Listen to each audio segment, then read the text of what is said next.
Hello and welcome to my YouTube. So today is the 1st of October. It is just gone 9:10. I just got back from the gym, had a shower, sorted myself out. But I'll be showing you what my session was in the clips to come. Headed off to the gym about 5:30, got in for about 6. Today I had some handstand walk work and then I went into some unilateral shoulder stability work. And then I had an hour bike erg zone 2. So a little bit of a different day, not too much intensity, which was quite nice. But now back, gonna have my breakfast, which I prepared yesterday, which is good. Just save a little bit of time. I've got some yogurt and oats with banana, blueberries, peanut butter, etc. I'm gonna have that down, have a coffee, and then I'm gonna crack on with some work. Being the first of the month, it's quite a good time just to reset a little bit, reassess how the month prior to went, or the quarter's going, if it's going in the right direction, etc., business-wise as well as training as well, and just iron out some admin and then crack on with a little bit of programming and some editing. So as well as that today, I'm also going to be doing a Q&A. So I asked some of my followers on Instagram some questions, or to fire in some questions.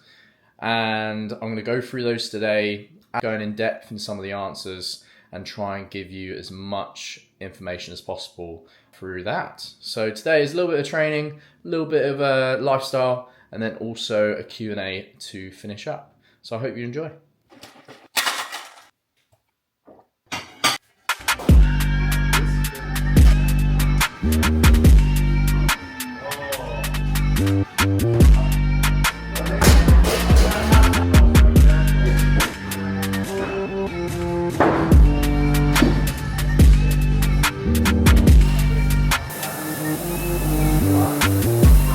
So what we've got here, I have my yogurt, oats, banana, peanut butter, blueberries, honey, and some chia seeds, just stop it all off.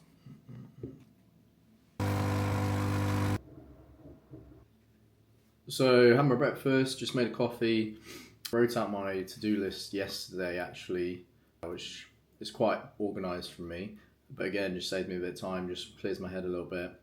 And I'm going to do that for the next 90 minutes to 2 hours, as much as I can, just to try and tick off some boxes. I'm going to meet Bill for a coffee quickly, meet up with him, catch up with him, come back, have some lunch, and then carry on with the rest of my tasks.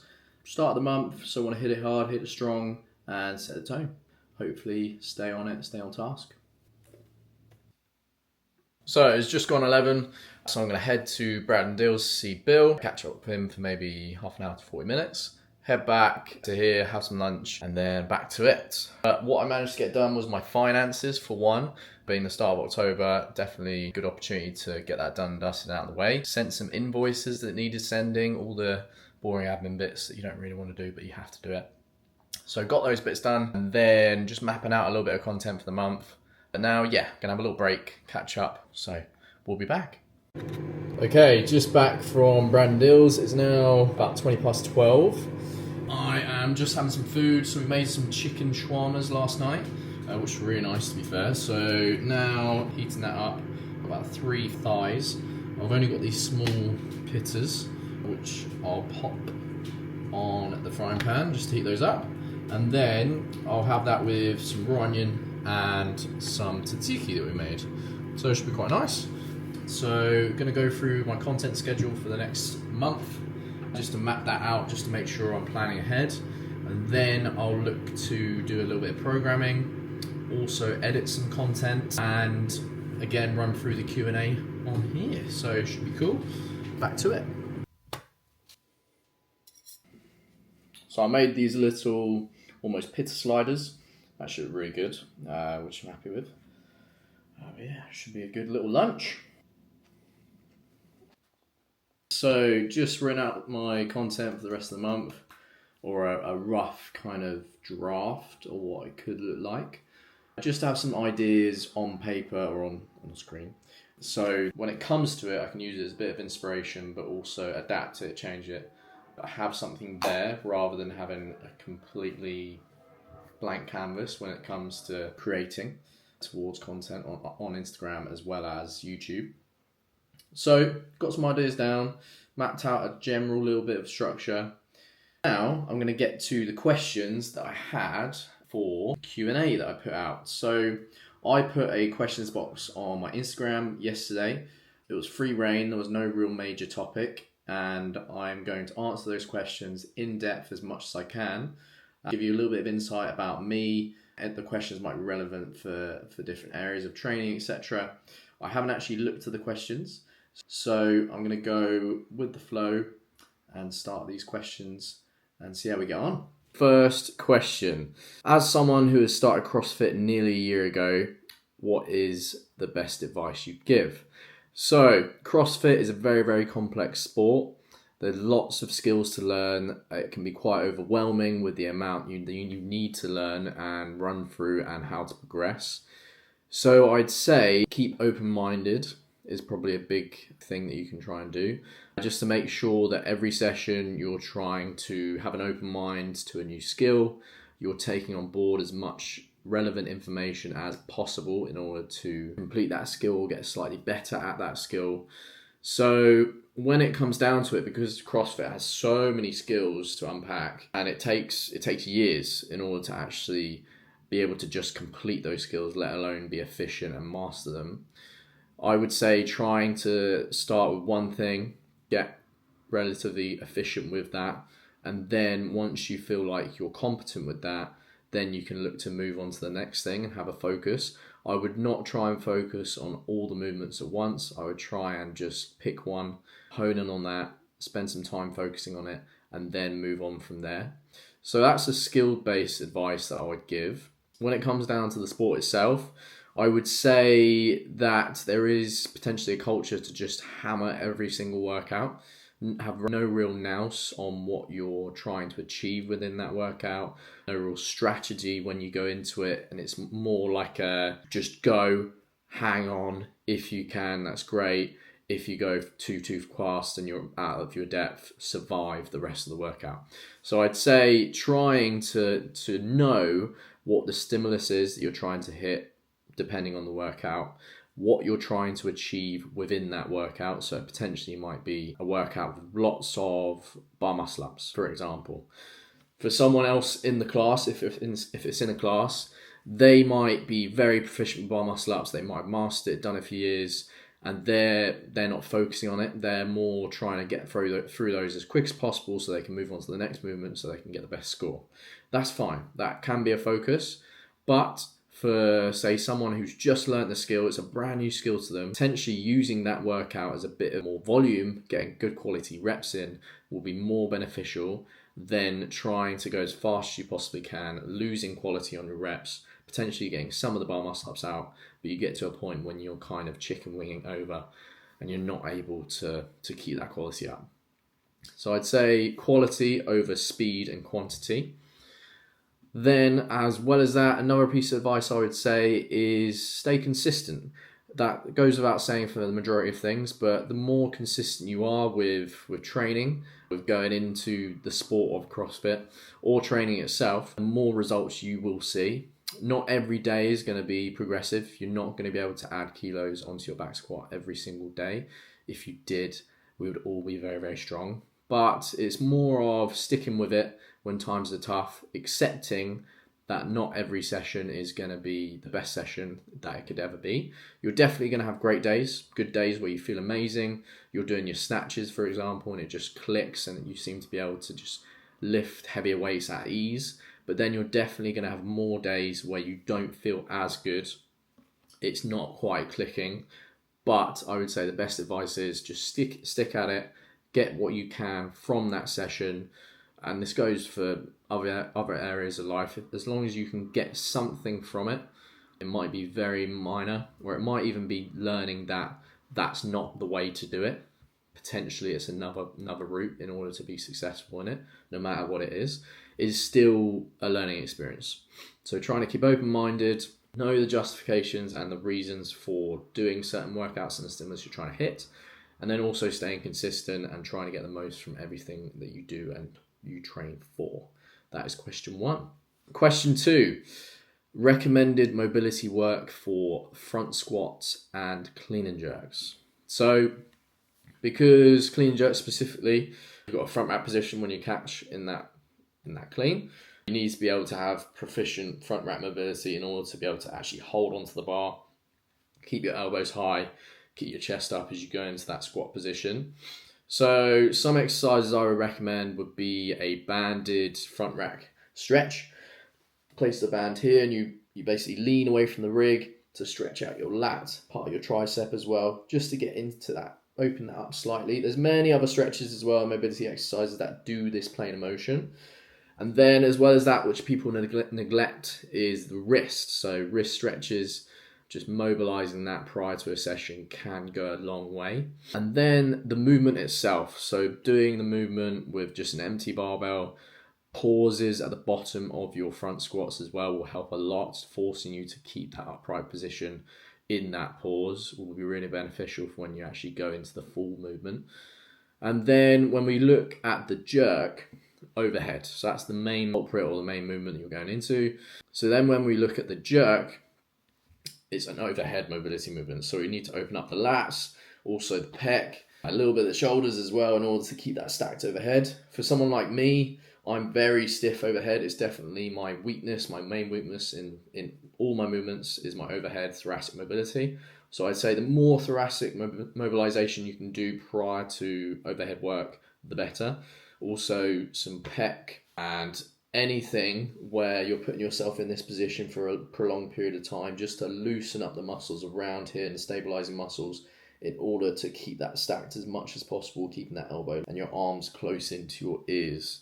So specifically for overhead, I'd say a lat stretch in a prayer position is actually a very good exercise. Also a prone pec stretch is a good exercise as well.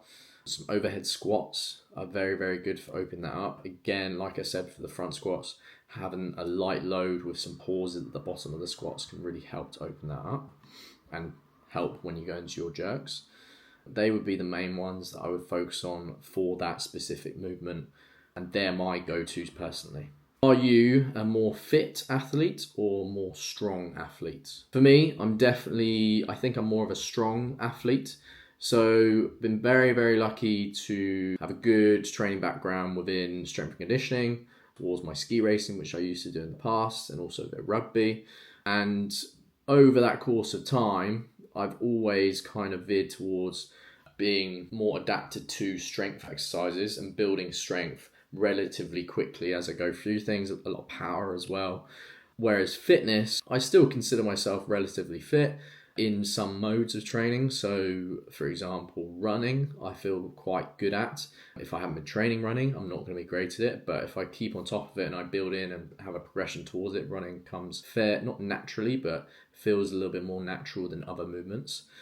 But that said, when it comes to mixed modal stuff where heart rate and blood pressure is relatively high, say where we're going into like a heavy power clean or heavy-ish power clean with some burpees, etc., and we're doing it over like a 12 to 15 minute period, that's when I feel like I struggle. I find it tough to regulate that heart rate, regulate that pressure, not to have my heart rate spike, keep a relatively even cadence and a relatively even frequency of movements, meaning that I might start well, but then I'll start to taper off as I go through it. That's a fairly big example, but I'd say mixed modal work is probably, if I had to blanket everything or put it under one big umbrella term, is probably my main work on.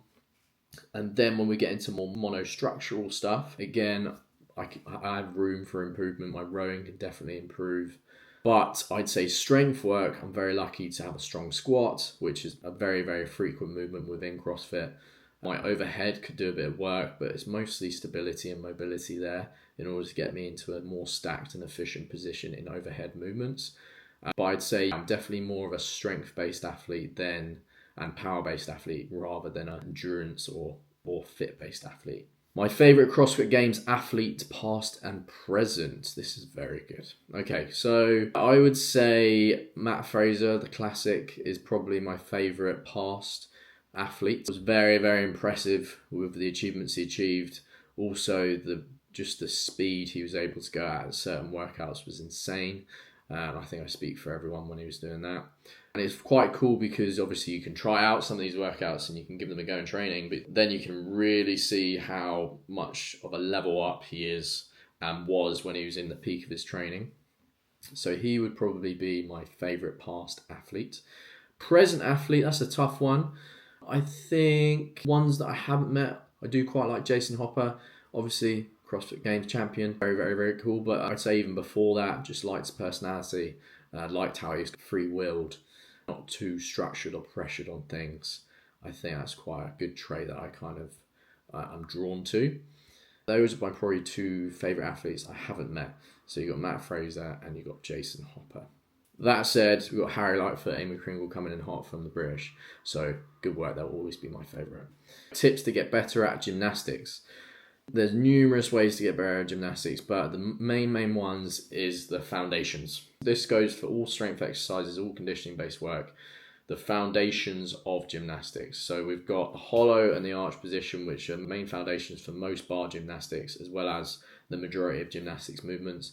If we have a very, very strong hollow and a very, very strong arch, and we can hold those positions for a prolonged period of time, it's going to make everything a little bit easier when you try and progress or try and build into those movements and the complexity of them. So those are probably the two main things I would focus on, is a strong hollow, strong arch. And then when we look to build up a bit more, the movement efficiency. So if we think a bit more on just bar gymnastics, say you're trying to get better at toes to bar or butterfly pull-ups or bar muscle ups, with that, trying to keep everything straight and rigid is probably the main thing. So if you imagine your body is like a bow, so a bow and arrow. A bow is powerful when it's stiff. If we try and pull a bow and arrow and it's really, really stiff, it goes further when you release it. Whereas if we have a soft bow and it gives quite a lot, then it's going to go less distance. So it's the same practical examples, same physics within a gymnastics movement. So if we can keep our strong hollow and arch position really, really tight and rigid, we're basically making our body a stronger structure to transfer force through and from. So if we are very floppy in our arch positions and hollow positions, we bend our knees, we separate our legs, we let ourselves fully relax as we go in and out of our hollow and arches, that is dissipated energy. Whereas if we keep our legs together, toes pointed, legs rigid and straight, if we think about arms staying locked and straight as much as we can as we go in and out of those positions, we're going to get more force transfer to then translate into butterfly as well as bar muscle ups. That said, some of us may find if we have a overhead position which is quite stiff, if we try and go into the arch position and we try and stay strict, rigid, straight, we might not actually get very far. We might find that, say, if this is our upper body, this is our lower body, we might go this far, rather than if we were floppy and it allowed us to go this far. So with that, we need to see the transfer. We need to be realistic with what are the areas that we could improve on. So if we find that we're very, very stiff overhead, potentially addressing that before we try and increase the capacity of our gymnastics movements will be more beneficial and give us more potential when we start to try and progress in capacity. Whereas if we neglect our mobility, then we'll always have that arch position which is very, very shallow and we're not going to be able to get more from it. So that was a deep dive into bar related gymnastics. It translates over into handstand work as well, ring work as well. The more rigid our body can be, the stronger and more stacked it can be, the more efficient we're going to be for one, and the more force transfer we're going to have when we try and actually utilize those movements or utilize our body into creating force. So that was a deep dive, but I hope that helped. The next one is tips on progressing muscle ups. So again, we just deep dived into the gymnastics movements, but this will translate nicely. So if we can create a stronger hollow, stronger arch, we'll be able to create more force and transfer more force to drive us over the bar. Quite a lot of people neglect the lat engagement as we go through a bar muscle up. When we go into a bar muscle up, we want to come out and around the bar and then over the top. If we try and go straight up like a pull-up, if we try and bend our elbows, then we'll find we'll just get stuck and it's so much harder. We're potentially not going to be able to do it. So a straight arm as we go into our arch, nice straight arm, and then a straight arm as we come into our hollow. Press down on the bar, think about driving our hips up towards the bar. If the more horizontal we can get, the better. And then we can look to drive our body over the top of the bar, giving ourselves that space to do so by driving our hips up towards the bar first. And that would be the main tip I would give for bar muscle ups specifically, so lat engagement. And this is going to be my final question, my favorite post-workout meal before lunch. It's a very good question. So what I tend to have, say if I've had my breakfast, I've gone to the gym, I'm back at like 9:30 or 10, then my post-workout meal would normally be a bagel. So I'd normally grab a bagel, chop it in half, put it in the toaster. I normally have that with some peanut butter, and then I cut up some banana, put that on top as well, and some honey, and that will pretty much restore me back to life after that session. And if I feel exceptionally hungry, and if I feel I want to get a bit more protein in, then I'll have a shake as well, a protein shake. I have March On supplements, normally go for the chocolate, so I might have that with milk as well. That's a big solid meal which goes down quick and easy. If I have that about 10 a.m, 10:30, then I'm set and ready, and it'll push me over till lunchtime. So with the Q&A being done and dusted, all those questions, I hope you enjoyed. I'm going to wrap up this video here. Bit of a different video today with a bit of a day in the life / training and what I got up to, and then also incorporating that question and answer session. Please let me know if you have any questions as well after this video. Fire away in the comments. And I hope to see you very, very soon. I hope you enjoyed. Please like, subscribe, and I will see you again next time.